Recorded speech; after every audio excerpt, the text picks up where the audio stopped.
Just a thumbs up. The mic is not working, right? You guys don't hear it? I said the mic isn't working. No, it is. No, it is. It is? Yeah. Okay, good. Yeah. Just to make sure, can everyone just give me a thumbs up on Zoom to make sure I am heard?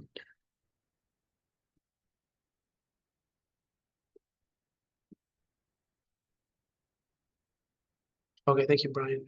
Thank you, Kiara.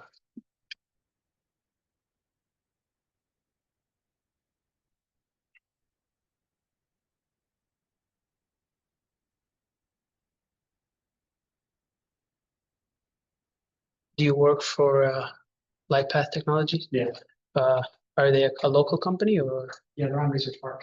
Oh, okay, nice. Are they related to UCF in some way or? No, No? What do you do for them? it's IT.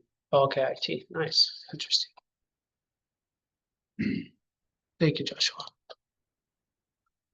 Okay, I believe we can go ahead and start it It's at the 4:30 mark. Hello, everyone. Good afternoon to the people on Zoom and everyone on here. Another lecture. Today we will continue and build on chapter 1. A few things to go over. I have released the first lecture that was supposed to be intended on the 18th. Good afternoon. Yes, and I think a few had an issue with accessing it. Any of you guys had accessed it and tried? I supposedly received a couple of emails where it wasn't loading or was not accessible. And I think it has been resolved now and it should be all good. So another thing is when you're signing into the Zoom sessions, whether you're watching the recording on here, make sure you're signing with SSO, like using your UCF credentials. That lets you in. Okay. Also, just a quick way, I have received a couple of emails regarding the books on how to access the book or how to purchase it. So if you go to the UCF bookstore, there we go. And if we go back to our simple syllabus, and this green link right here, the BN College, I think this is Barnes and Noble. Yes.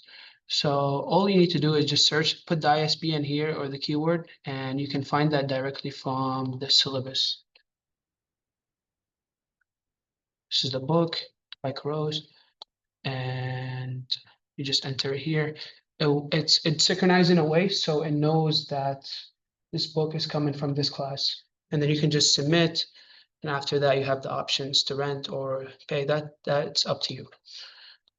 That's for the book. Okay, so now we'll continue with the next chapter. So if we go to modules, and I'm gonna go over and give an overview of the last chapter, what we covered, just in a quick paced way, which because then the previous chapter is connected to the chapter we'll discuss today. So if we go here, just a little bit on top. Okay, in the last lecture, we gave an introduction to computer networks and we talked about the internet. Okay. Yeah, it's also recording. That's good. Okay. We talked about the basic introduction of the course, the analysis. We talked about the internet architecture / the protocols and different topologies. We talked about different protocols when it comes to TCP/IP. We talked about what the internet is. We talked about the internet from a nuts and bolts view. Yeah, no, the book is optional. They recommended that you do get it.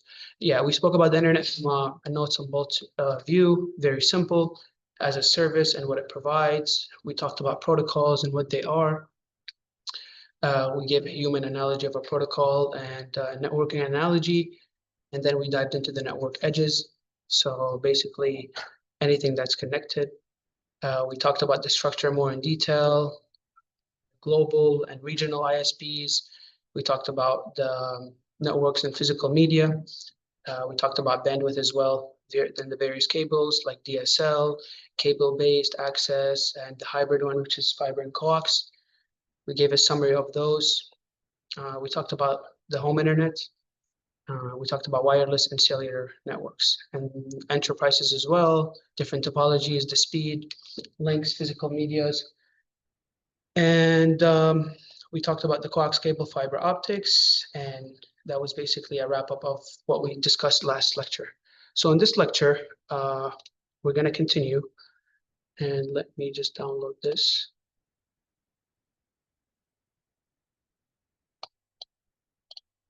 Okay.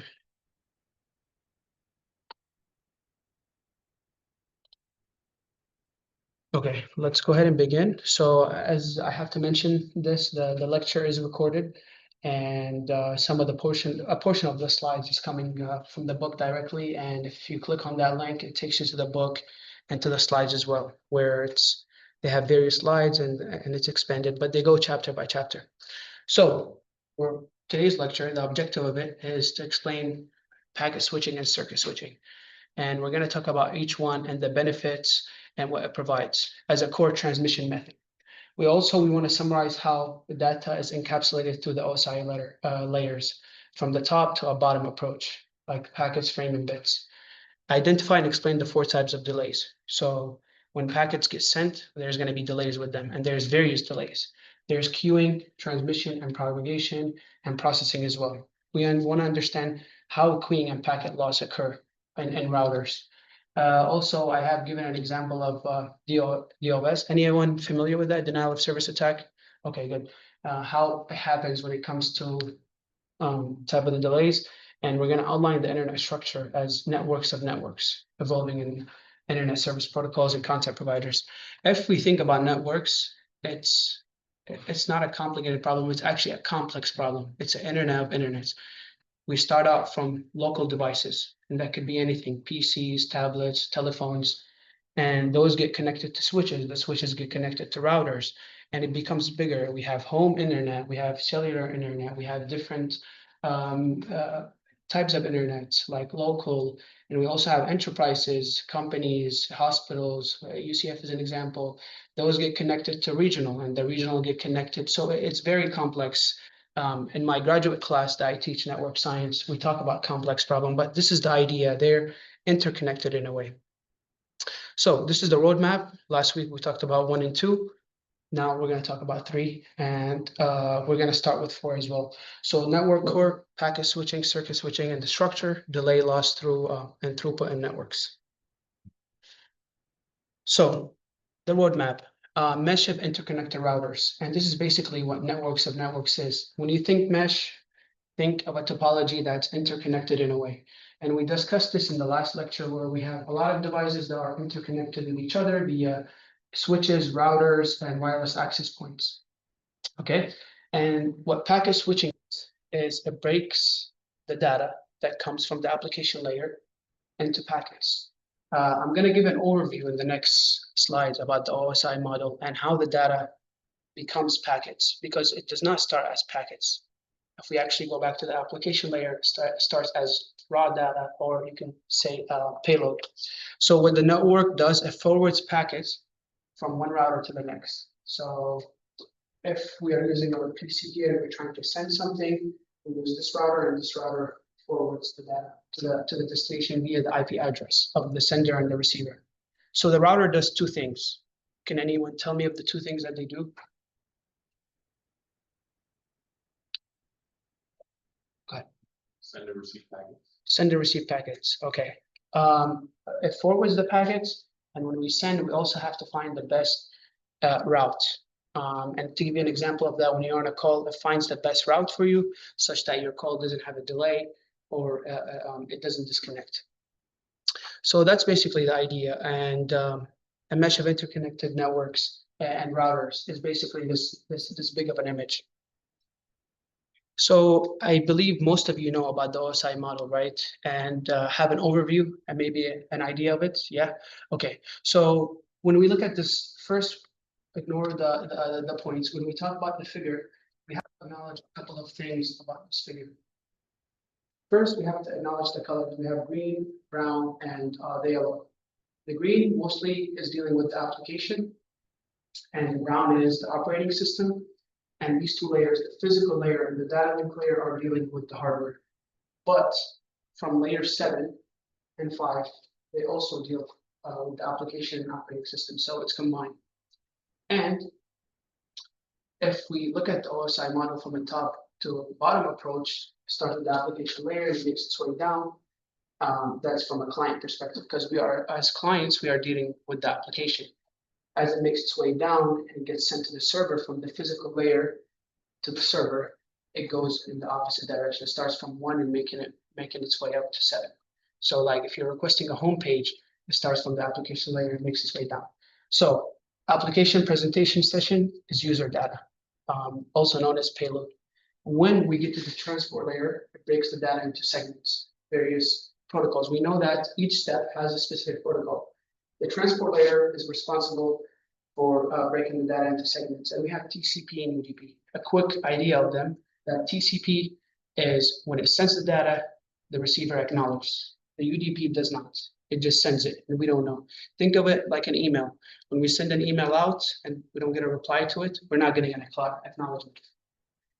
The network adds an IP address. And basically, if you think about each step, you can think of the idea of encapsulation. Each step does something, and each step adds a remark of what it does. So the transport adds a header. Usually it's going to be TCP or UDP.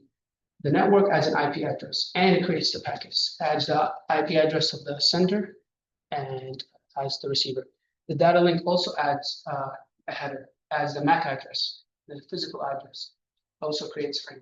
The physical, when we have the user data, obviously computers understand zeros and ones. We're dealing with binaries. So the physical sends raw bits over cable/wires. So this is an overview of the OSI model and how it operates. This will be very useful when we, in today's lecture, when we speak about how the packets, the data turns into packets. Okay, so if we focus on this table here, just an overview of the last slide. From layer 7 to 5, we have the payload or data. Transport it becomes a segment if you use TCP. It becomes a diagram if you use UDP. Network layer, packets, the data link, it becomes a frame. In layer 1, those bits get transferred out. Okay, so that's understandable. So the key idea is that each layer wraps the data with its own header or trailer, called encapsulation. Now, this is an example of end-to-end flow. A browser send request, the data moves through the layers. So the browser, if we go back to the previous example that we talked about, when we're browsing an application, we start with the application layer. And this is, you can think of it as the physical layer as it makes its way down. When the router receives it, it starts in the opposite direction from physical data and network, and it makes its way back up to the application that gets sent back to the user. So each layer adds header. It becomes a frame that's transmitted. And routers mainly use network, data link, and physical layers. And the server receives the data, moves up back to the layers of application. And we can see that here, the data. We have a switch here. Do we understand why we have a switch instead of a router, or the main differences between them? Basically, a switch just forwards the data. It forwards the data to the routers, and we can have multiple switches and multiple routers. So, as an analogy outside of the networking concept, think of it like packing a gift. It becomes a gift: box, shipping label, wrapping, delivery truck. The receiver wraps it in reverse.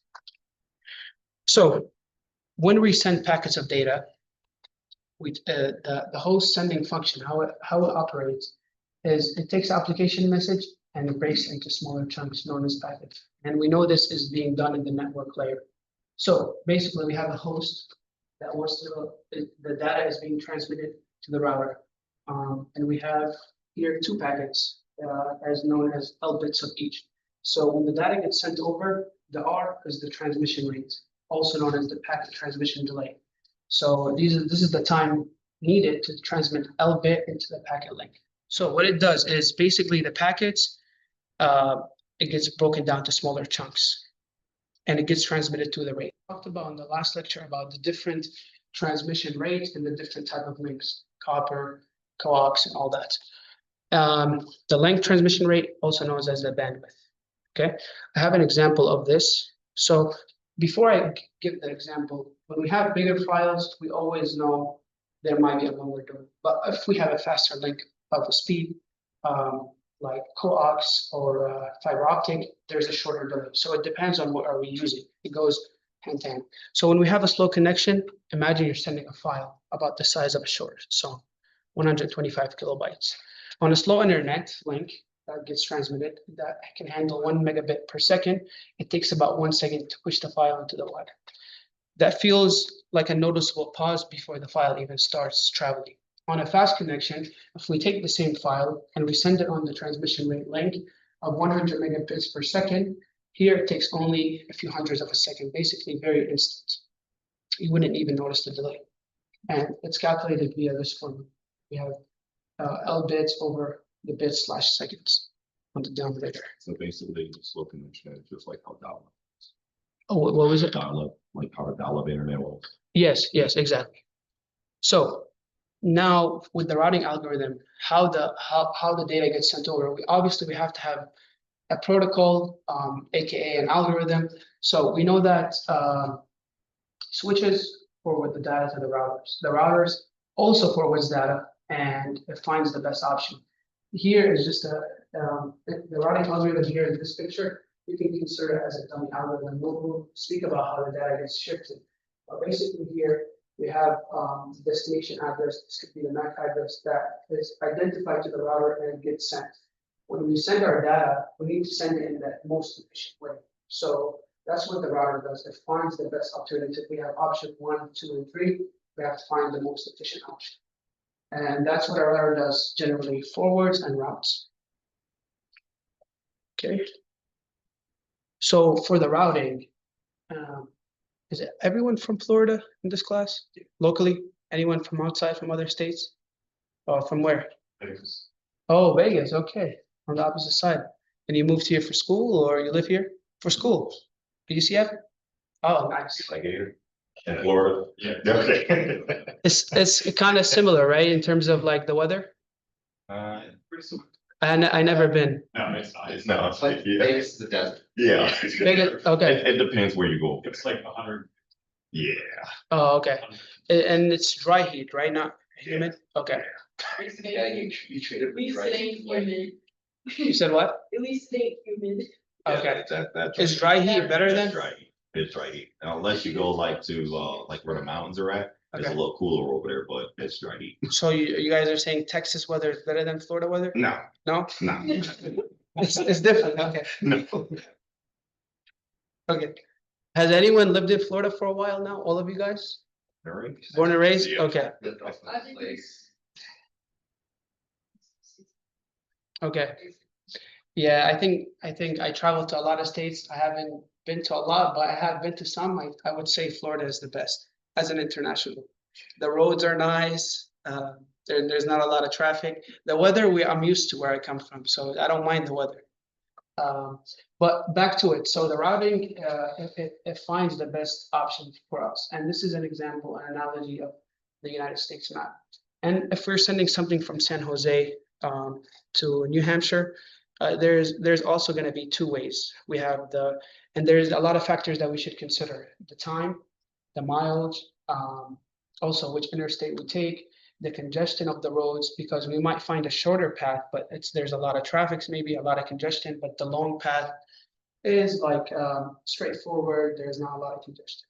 Also, maybe some people factor in, oh, we want to stop at different states, but that's not what the routing does. The routing finds the quickest, efficient path to the destination.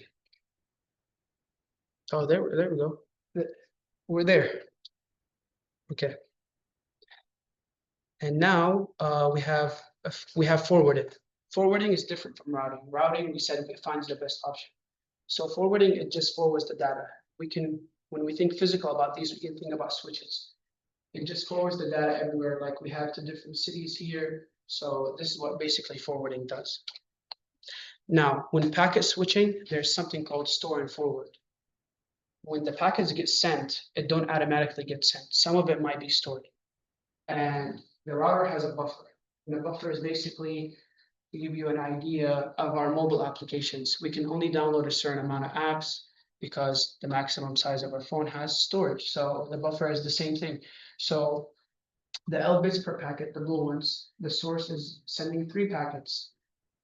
the transmission rate, the link can only handle so much. So what happens is it gets stored. And when it gets stored, the next one gets sent. When it gets complete, it gets sent out to the destination. So basically, the packet transmission delay takes L over R seconds to transmit and push out L bit packets into the link. And then store and forward, entire packet must arrive before sent out. This is typical. We do not want half information getting sent out. We want all of it. Okay. With packet switching, we know there's store and forward in the last lecture. In the last slide, there's store and forward. There's also going to be queuing. And queuing is basically when work arrives faster than it can be serviced. And it sucks when we go to the DMV and we have an appointment and we're not getting called up.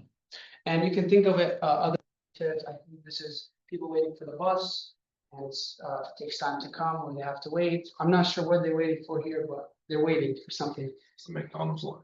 Okay. And then this one, I think, borders maybe. So when we talk about packet switching, right? We understand there's a buffer here in the router, and we have two devices, A and B. A is sends the packet faster than B. We're not sure, the example here does not tell us what's the rate, but we know the rate 100 megabits per second. So it gets sent out very quick from A. So when it gets sent out to A and B is both sending packets into the router. The router, as we said, has a buffer, so there is a queue, and it depends which packet gets sent. That rate gets sent first, it's going to get stored and distributed quickly. So right here, the link transmission rate, if it takes 15 megabits per second, that's the most it can handle. It cannot, so the R has to comply with link transmission rate. If it gets sent 100 megabits per second, the rate can only handle 15, so that's why we have a buffer that gets stored. And then after the packet gets sent, it can be sent to a router, and it goes to C or another router, another PC. This is the typical idea of networking. So there is a wait. The packet does not get sent out very. If we have a better and faster link transmission rate that can handle more capacity, then we won't have this issue.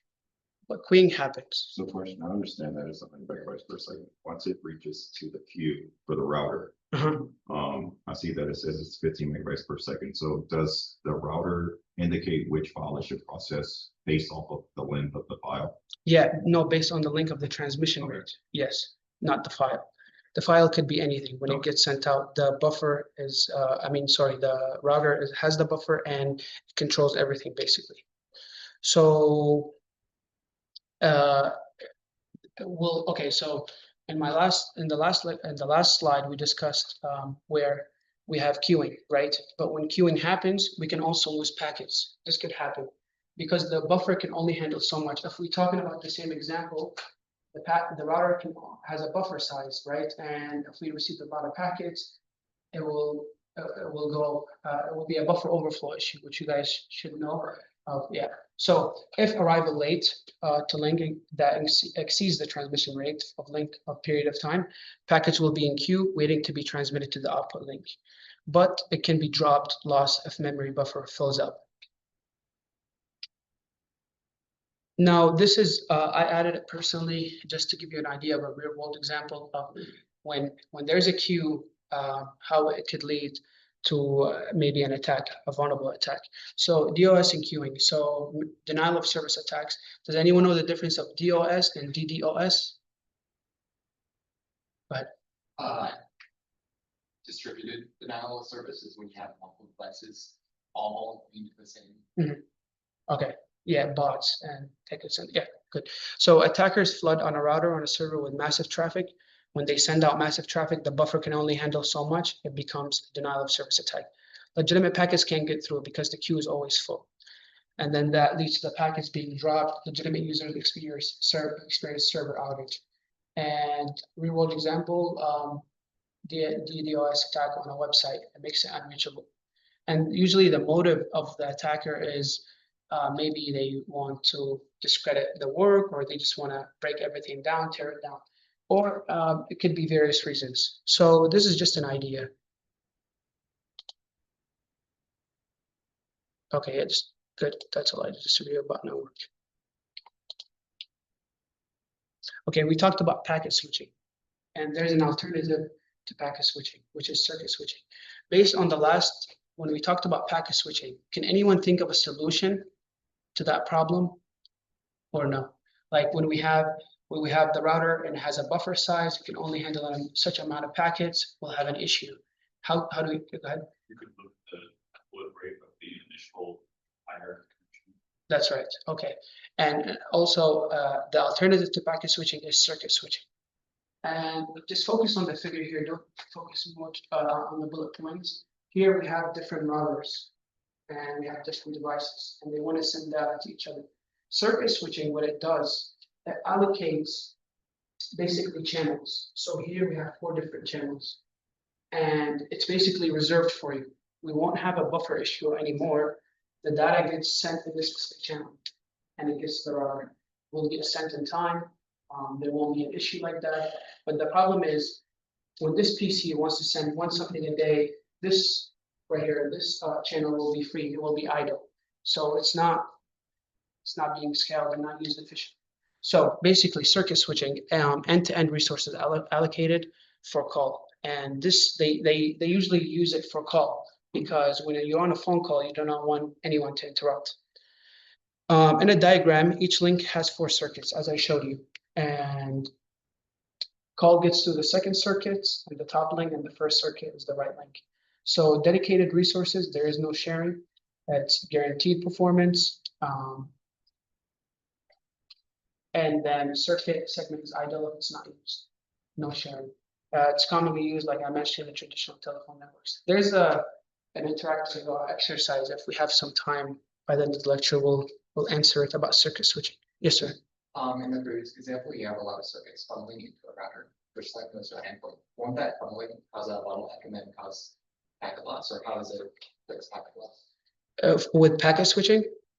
Okay, so packet switching is different.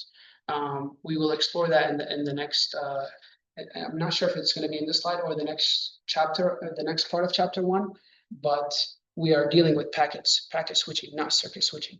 So with packet switching, we have to find an alternative to the buffer over issue. But circuit switching is different, but it's not standardized now in networks. It's just talking about it from a theoretical perspective. Okay, so basically what we have in this slide is with the circuit switching, we have various types. We have FDM, frequency division multiplexing, and then time division multiplexing. So if we click here and let just the transitions finish. Okay, I'll explain it now. So lastly, we know we had frequencies and a specific channel for the users. The colors here indicate users. So the blue is one user, and we have different channels of frequencies that's all intended for one specific users, okay? And each call allocated its own band, can transmit at a max rate of the narrow band that we allow it. The TDM is basically the same idea, but they have it different. So they have various users, and it's based down on time. Time is also a factor in both of those, but the time gets divided into slots. So for example, if user wants to send something and there's other users, then he has to wait his turn to send something else. And it gets repeated for every user. So basically time is divided into slots, each called allocated basically time slots that can be transmitted at a rate of wider frequency band during its time slots. This is just an example. With the slots, we know we have users in the previous example. The number of users is called a frame. This is it's different from when we talk about the OSI layer model. And this is basically a slot that's intended for using something. Also, same thing with the FEM, with the division multiplexing and the time multiplexing. Okay, so just to compare packet switching versus circuit switching. So circuit switching is each connected gets a dedicated path. The resources and the bandwidth are reserved for the entire call. And this is like an example of the old phone networks. The pros, there is no congestion and it's guaranteed performance. The cons is waste when the line is idle, and there will be no use for it. With packet switching, data is split into packets. The packets share the same links with others. Example, the internet. There's efficient use of it. It's very flexible. the cons that could face delays, congestion, and packet loss. And that answers your question. I think we're gonna cover that, how to deal with packet switching, and take a look at it, how to deal with this issue specifically. Okay, so circuit switching allows you to have like a continuous stream of data, so Mm-hmm. there's no interruptions. Mhm. But the issue is that it's inefficient, or the packet switching is sufficient. Yes. Okay. Yeah, because basically when we have a specific channel, and let's say the student is only using it maybe once a day, so it goes idle and it's only allocated for him. We want to be more efficient, so packet switching is different when it comes to that. So is packet switching a slam dunk winner, a dunk winner? Anyone? In compared to circuit switching, what do you guys think? What's a better alternative in comparison of the two? You know, each one has its pros and cons, like we discussed. So packet switching, I think this is talking about circuit switching, great for bursted data, and sometimes data has to be sent, but other times not. Resource sharing, simpler, no call setup. Excessive congestion possible. So packet delay and loss due to the buffer overflow, protocols needed for reliable data transfer, congestion control. So how do we provide circuit-like behavior with packet switching? It's complicated. And if we are using packet switching, how do we apply, maybe use partial techniques of the circuit switching for the packets? And we will try to use various techniques to make it as circuit-like as possible. Can anyone give me any human analogies of circuit switching and packet switching? Could be anything. Does anyone have example?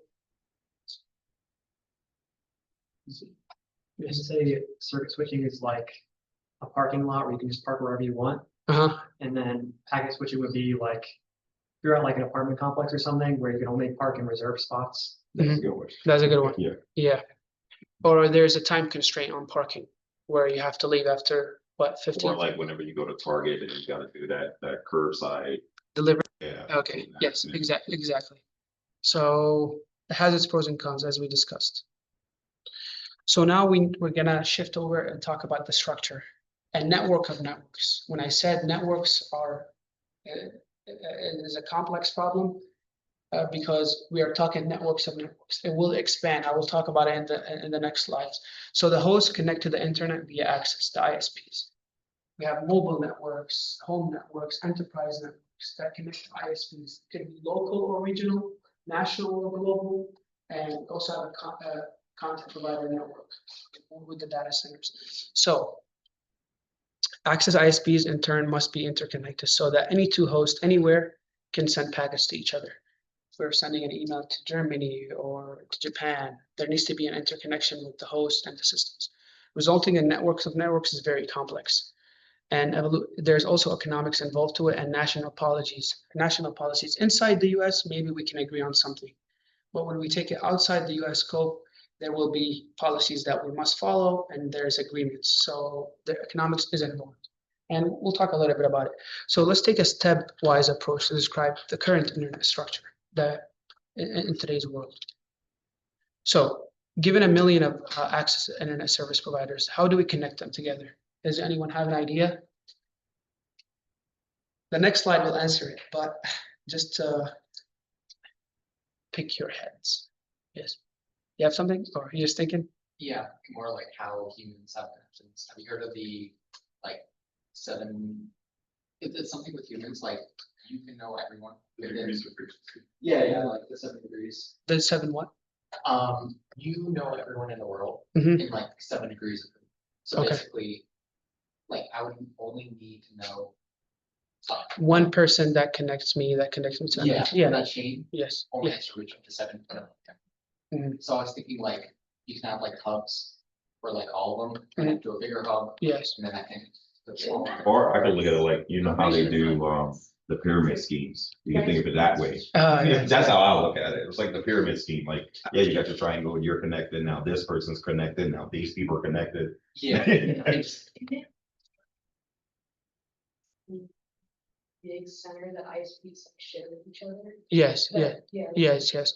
Carla said underwater cables. Yeah, and this is understandable because we also have to think of different continents and different geographical locations. So the pyramids, I got stopped by one of those guys at a store, and I thought actually it was I thought he was my friend, but No. no. Okay. So let's go ahead and, okay, so we can connect it directly, as you guys answered. There can be a direct connection, yes, but this is very complex because connecting each internet service provider, it doesn't scale up. We must find, or we find a better solution. So if you know someone in Germany, it would be better to find someone in the middle that has these common things that get shared with you guys. So,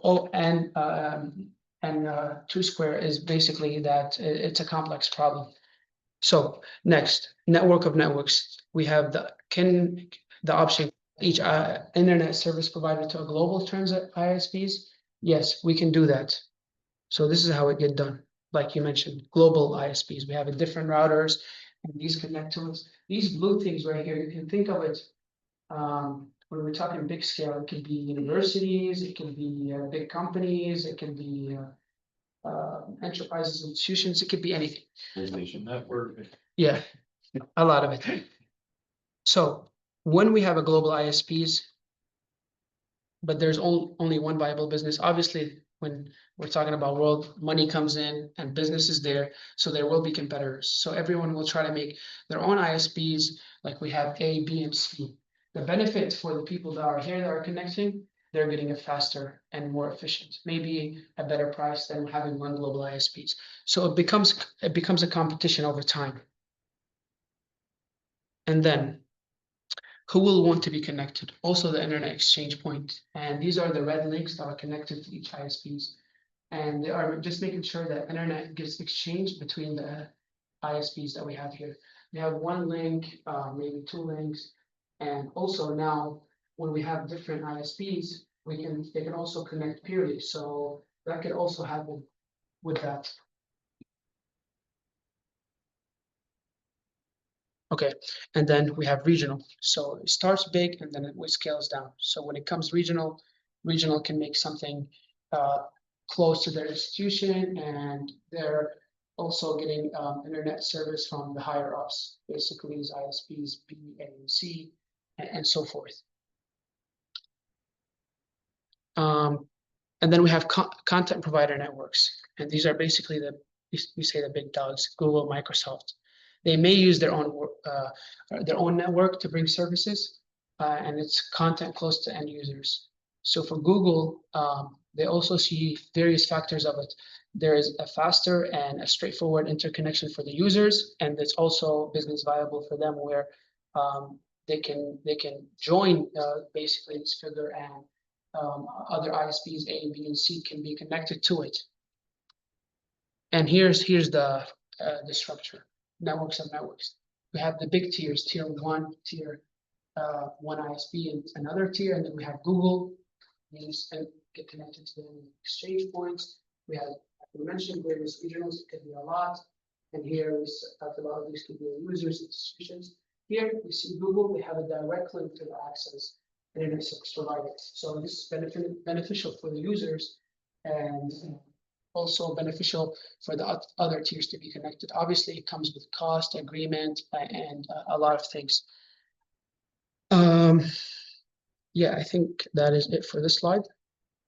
Now we will discuss delay, loss, throughput, and network. So maybe we can take an icebreaker for 3 to 5 minutes, and then we will talk about this specifically.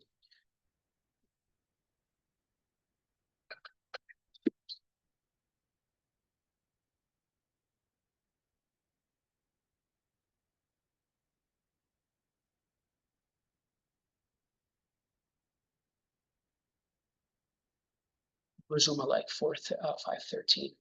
So you guys can take.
We can go ahead and get back. So we'll start, we covered network and edge, the end systems, which is basically devices, how they get access to network, the various links. We talked about packet switching, circuit switching, network and structure, and the difference in network structure.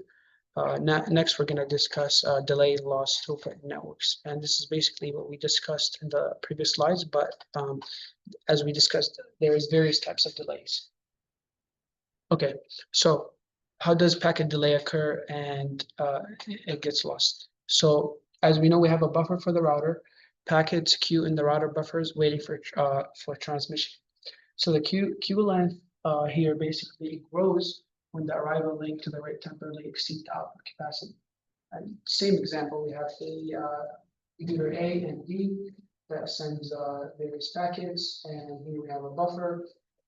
There's going to be a queue, there is going to be a loss with the buffer overflow, and this is how the packets get transmitted.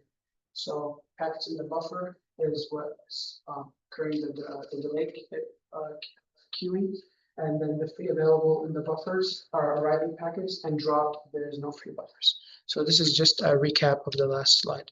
So when packets travel, it doesn't fly. We know that. We maybe wish it would fly, but it doesn't. So there are four main delays that add up. There's processing, there's queuing, there's transmission and propagation. So we will talk about each one of these. We already probably talked about transmission and idea, but the others we'll dive into them.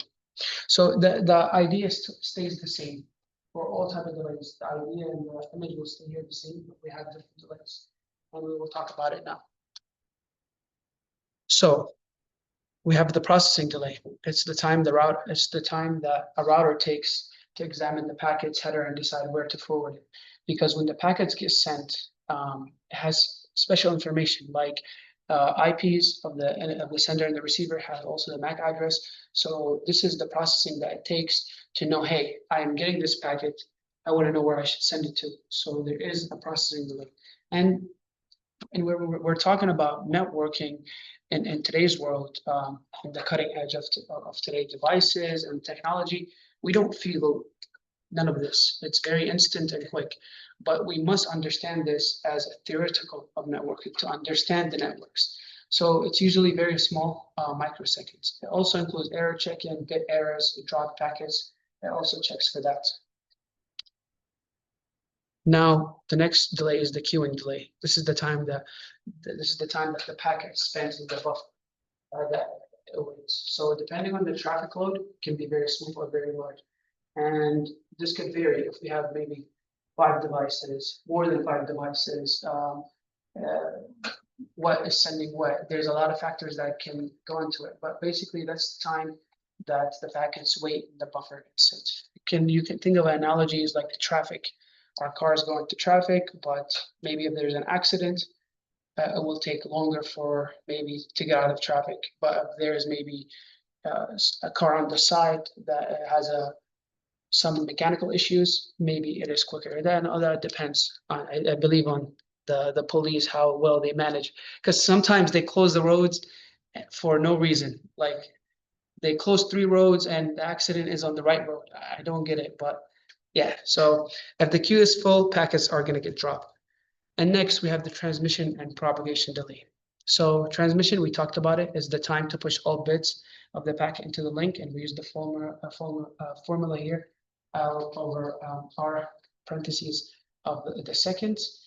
And we have the propagation delay, is the time for the signal to travel across the network link. And think of it as that's the time of the car moving through traffic. So time for the signal to travel across the link, it depends on the distance and medium. And we talked about the various links. If we have a stronger link that can handle more megabits per second, it will handle more and the distance will be very short. So vice versa, if we have something on the opposite. So basically, this will wrap up this lecture for today. We talked about, in conclusion, the internet consists of billion devices, a complex problem. Internets of internets that have different routers, media, different institution, different entities that are getting connected to the internet via various physical devices. and switches and routers. So the network edge provides access to home, enterprise, and mobile networks. The network core focused on data using packet switching with circuit switching as an alternative. It's not used and it's not modern in today's world because we have very useful resources and technology that was a substitute to this problem that we have encountered. So the data transmission involves multiple types of delay that add up to n. We discussed the 4 types. Congestion and queuing can lead to packets lost. We talked about that, where habits of buffer overflow. And DOS and DDoS attacks exploit these weaknesses to disrupt the service. This could be a website service, any type of service. And the internet functions as networks of networks. It's built on internet service providers and content providing working together. We have a short activity that it's just 2 questions for the circuit switching that we will have like a diagram and there's a question we'll talk about, and you guys will be good to go after that. So if we go back here and we go to the modules, and if we go to chapter 2, I can make this visible for you guys, but I didn't want to receive a lot of questions. Hey, is this quiz for a grade? No, it's not. It's just a session for us. We're here in class that goes hand to hand. So if we do open it,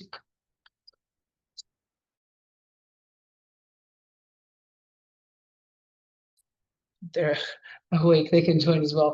But here switching, we said there could be multiple routers, multiple devices, and each circuit switching has allocated resources. So in the figure here, it says consider the circuit switches network shown below with circuits A, B, C, and D. Suppose there are 11 circuits between A and B, as we see here, and 16 from B to C, 18 from C to D, and from D to A, we have 15 circuits. So now the question is asking us, what is the maximum number of connections that can be ongoing in a network at any time?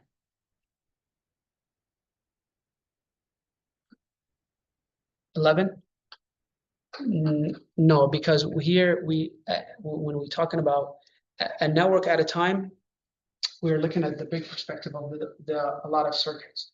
So from A to B, yes, we have 11 circuits. But what if A wants to send to D?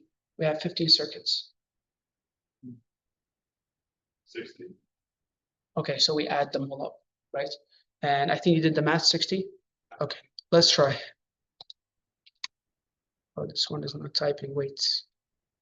That's correct. Okay, so the next question asks, suppose that you guys got the last question, right?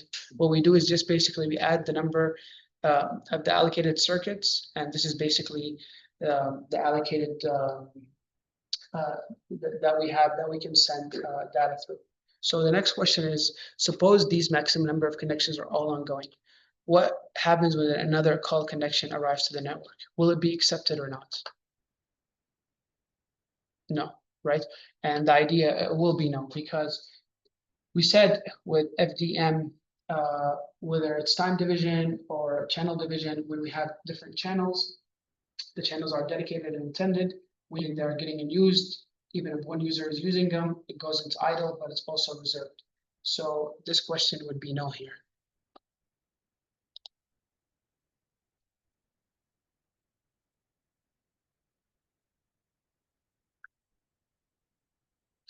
Okay, this is it gets a little bit complex, but it says suppose that every connection requires 2 consecutive hops and calls are connected clockwise. For example, a connection can go from A to C, B to D, C to A, D to B. With these constraints, what is the maximum number of connections that can be ongoing at a network at any time?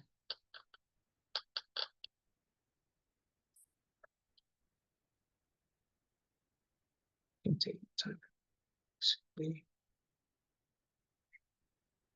Shoot the calculator.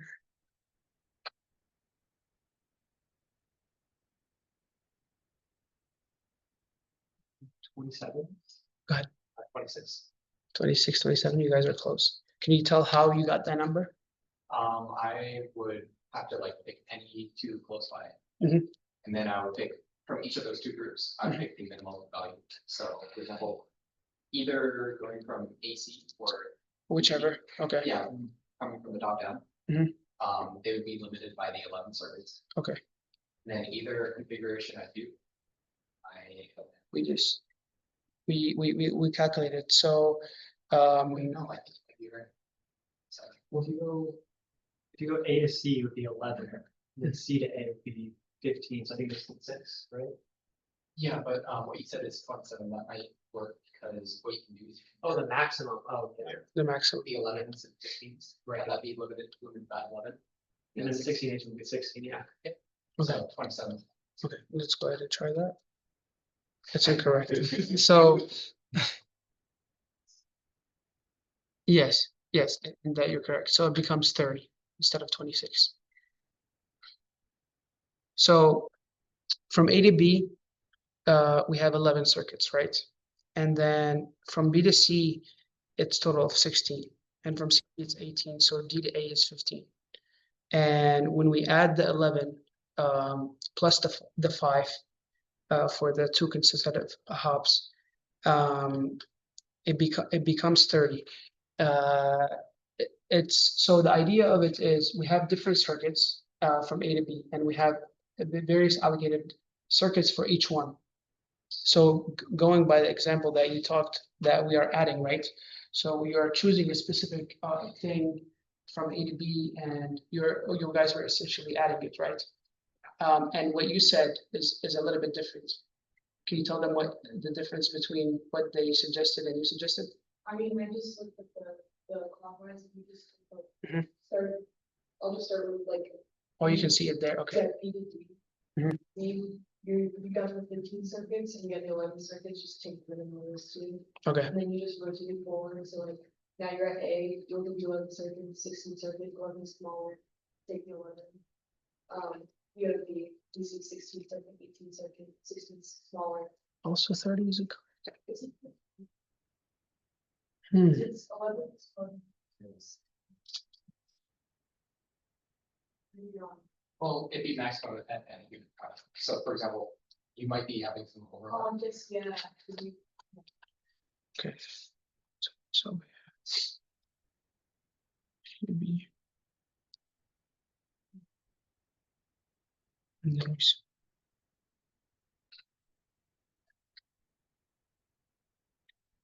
it is, it's 11, all of these stuff must be disconnected. They normally go with I think that the 11 plus 8. Because 11. you do it clockwise. Because 11 plus you 18. know, say you're the D, 15 and 11, are you still going to see that by your 11? So even if you have a connection from it's, you know, 11. So I think that extra 11 will get kind of from you're doing to be maximum, not really good 68. Well, they're connected clockwise. Yeah. Which, You were correct. It's 29. well, yeah, no, I think it says clockwise or Clockwise. clockwise, yes. because then the 16, all 16 different stuff. So 2 circuits left, 2 open circuits, you want to do that like move from C to A. Mhm. So that would be, you know, 2. Okay, So if you use the 11, you use all 16, and you have 2 extra pieces in there, can't set them. Which would be 2. So what was the right answer? it was 29, I think, right? Yeah, 29. Yeah, 29. That makes sense, that's why. Yeah, and then suppose there are 18 connections that are needed from A to C, and 12 connections are needed from B to D. Can we route these calls through the 4 links to accommodate all the 30 connections? This would be just a yes or no. Okay, so they can go either direction. Yes, clockwise. with that, there is no specific constraint. So basically.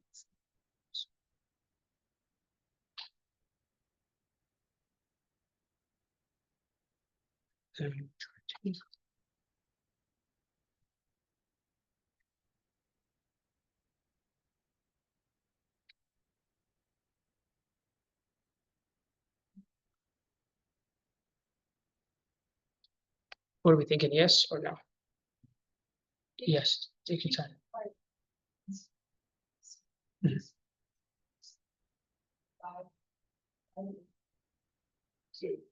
Oh, yeah, so it's the final.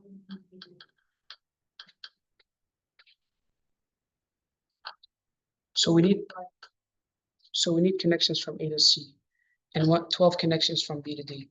So there are a total of 30 corrections, as we know. And is the connections are on a 2-hop clockwise. So from A to C, it uses A and B and C. And then B and D uses B and C, and then C and D. So if we write the load of each link, I think no, these 30 connections cannot all be routed, and that's what we're thinking. So let's check that. Yes, and that's correct. Oh, I did not see the. I'm not sure which question this is talking about. I wish I know, but would you guys like to have this visible for you guys to maybe try? Because when I worked on it, it gave me very different numbers, so it refreshes every time you work with it. Okay, I'll make it visible. Yeah. And then someone on the asked like how you got 29. Or How did we get 29 from question 3? So it's 18 plus 11. Eight. yeah, so Yeah, the two how was it up works, I think of going from. Actually, it's possible to go back. I think you can try. Try another problem. Oh, you said skip. Oh, I can skip that one. And this was where the next one we're talking about, right? No, it's question. Question 3. Okay.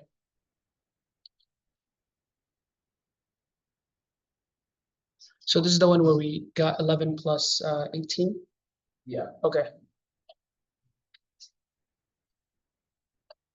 The reason why is when you go from clockwise from B to B, that's going to be going through the 11th circuit.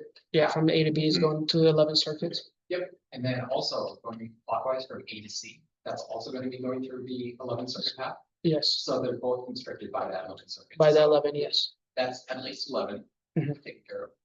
And then we're left with going from B clockwise to D, Uh-huh. and then going from C clockwise to A. Now, Right. those both pass through the 18th circuit Right, path. right. So those are the only two bottlenecks you have to worry about. And then we just add them up. Yeah. Yeah, so that was it. I'll make it. In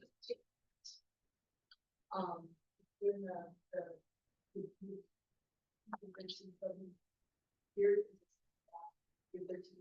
Mhm. So then you'll have 5, like, well, you did it with, taking all the spots.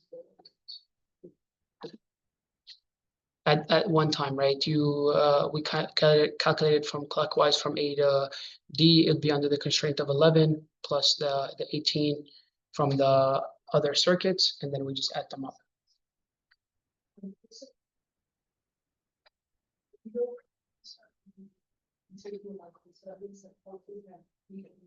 Well, oh, you mean from D to B clockwise?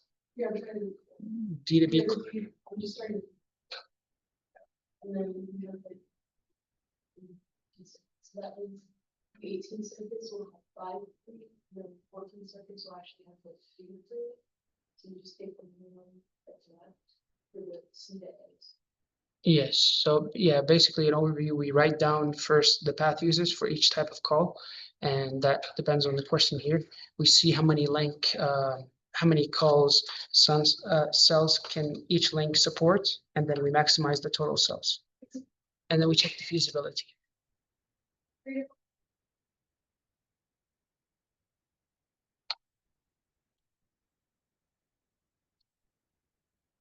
How did we get 29 for this? But for the example, why aren't we also routing like B to C, D, and there were 3 connections of 318? Yes. Excellent.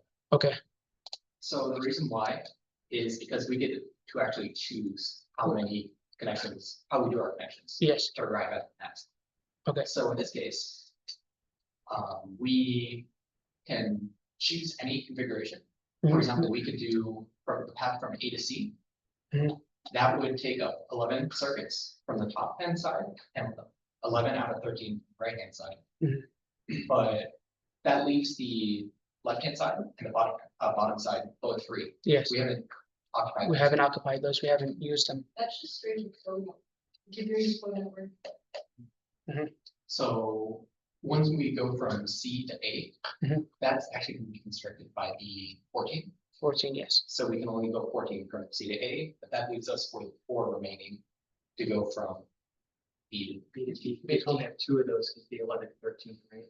Yeah. So we have to- So the 11 plus 14 plus 2.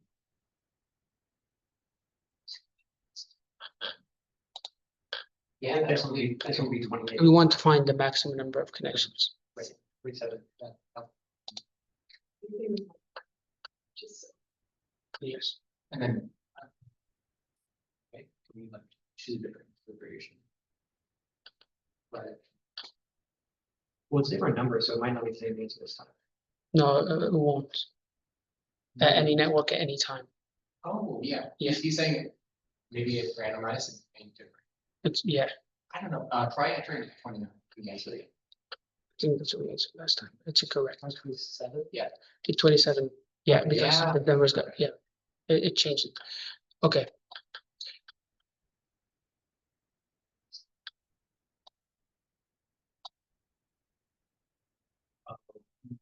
Okay. Okay, so to explain it, basically the idea of it is various routers, and each one has a circuit. So actually, when it came to question 3, I did not specifically look at it, but what I could do, I could give a detailed answer for this one. But essentially the idea, what you guys said, first we calculate the total links that we have.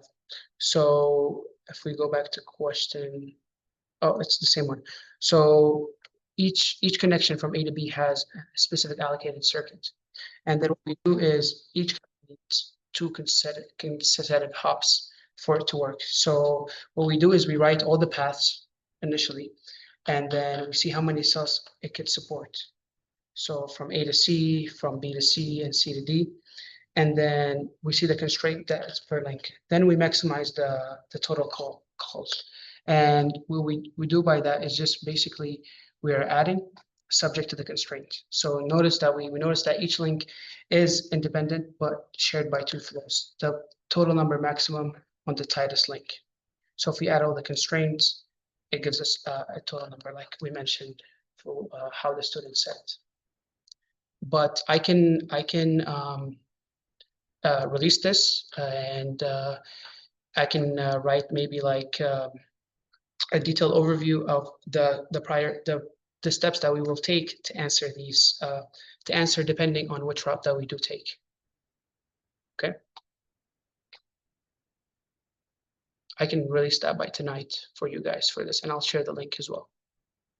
Okay, I think that's it. Next lecture, we're going to continue on chapter 1, and we're going to talk about the network and security of networking and the various protocols that we have. Okay, thank you guys.